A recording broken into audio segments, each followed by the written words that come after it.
Днеска е ден за Чичо доктор за мотора. Отиваме да го направим. Ще го оставя за карбуратори, за някои дребни други неща, които трябва да се направят. Тук при мен е дошъл и Колю, един приятел. Ей го с каската и той, готов е да кара матория.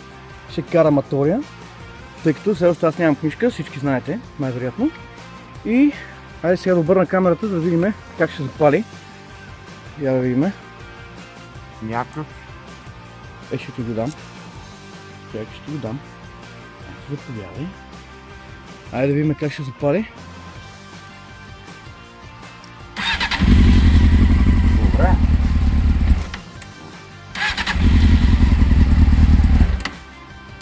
Може би трябва да караш с какъв, за да мога да имаш някакъв газ зад, поне. Как може мотор? Сега ще се свърши. По-плавно ще трябва да дава зад. Чуете ли го?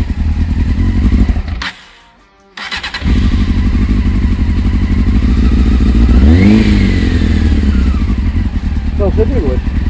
Много плавно. Къде трябва да отидем?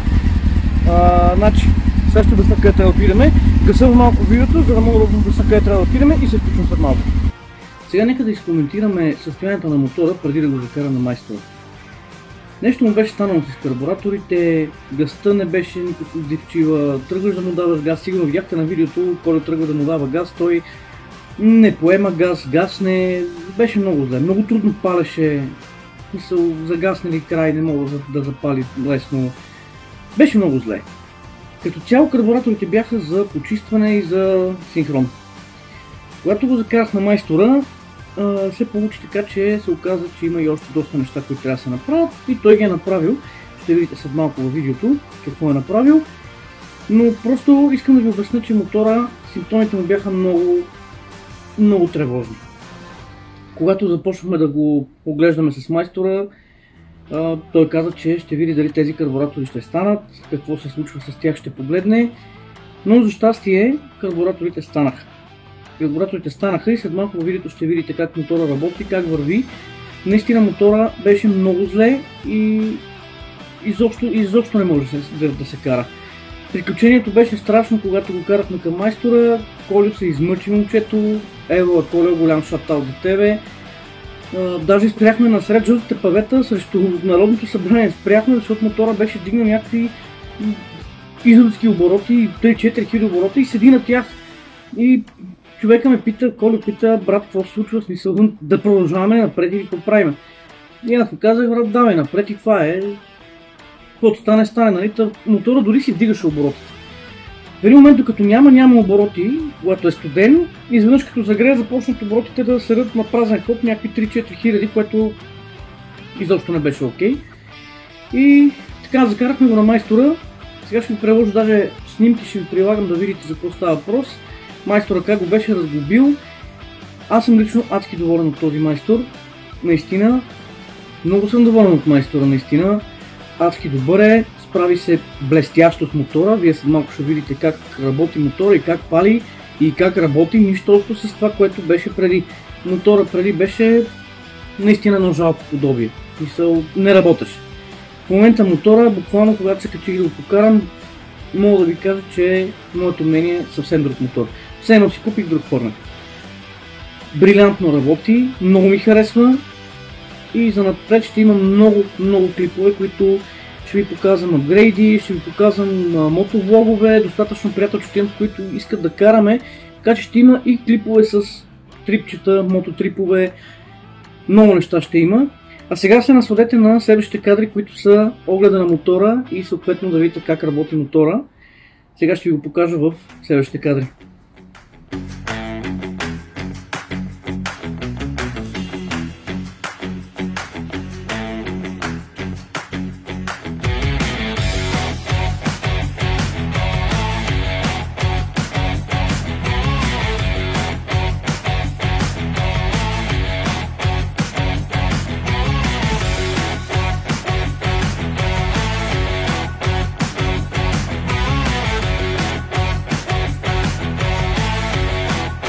И най-накрая го взехме мотора от майстор.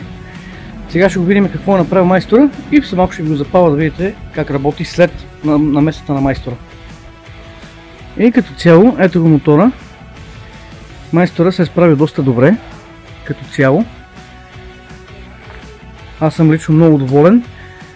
И да започваме с подобренията. Генерацията е бладисана в черен мат. Отпред е обслужил апаратите. Жилата на газта са оправени да не забиват. Планката на гърнето и е поизрязал, за да не е толкова грозна. Направи я добре. Също така, чисто нови накладки отзад. Смени. Така, идваме от тук. Степенката, както в един от клиповете ви показах, не ми се връщаше. Мисъл седеше ето така прибрана. Степенката вече е оправена. Веригата смазана. И като цяло доста неща е направил по мотора. Промихме резервоара, защото беше с много стар бензин. В момента бензина е нов. И като цяло майстора това прави. Сега, аз преди да отида на майстор мотора, му монтирах LED фар. Ето го.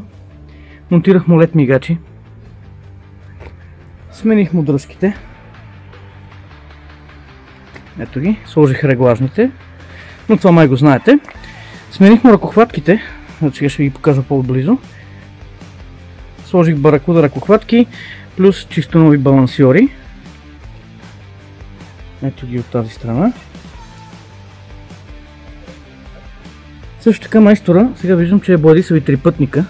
Ето тук. Сменил е лагерите отпред на предницата. Смених таблото отново. В един от клиповете ви показах, но таблото така или че не работеше като хората. Като цяло монтирах и краш тапи. Баракуда. Едната се втосах вече, няма проблем. Капачката я знаете. Новото е гърнето Акраповича. Това е новото. Монтирах също и LED мигачи отзад. Бял LED стоп също съм монтирал. И като цяло това са нещата, които вие не знаете от предишните клипове. А сега е време да го запалим, за да видите как работи. Защото майстора наистина се е справил доста добре с мотора като цяло. Така. Даваме контакт. И палим.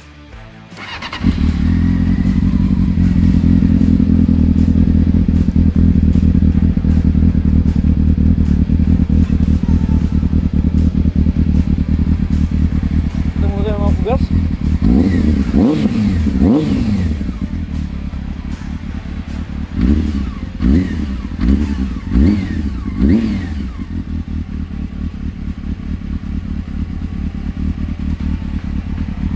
Както виждате, мотора работи много по-добре от преди. Газта му е много по-отзивчива и в момента мотора няма нищо общо с преди. Сами виждате. Нека ви покажа сега LED фара. Ето го LED фара.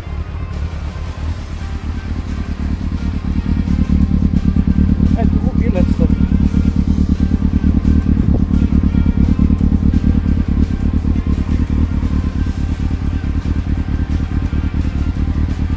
И сега е време да му направим едно кръгче, да видим как се движи.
Като цяло аз съм страшно доволен, мотора в момента наистина много отзивчив, много добре работи, харесва ми, кара се в момента, наистина мотора се кара убийствено в момента, вие сами видяхте, че няма да глъхне, няма нищо, набира се, няма проблем и предстои други мотовлогове в другите клипове. Очаквайте още апгрейди по мотора и дано този клип, който правя в момента ви е харесал. За по-натам съм да мисля нещо много по-интересно, очаквайте интересните неща и ако този клип ви е харесал, ударете му лайка, абонирайте се и шибнете камбанката, за да не изпускате следващите видеа в мотоканала.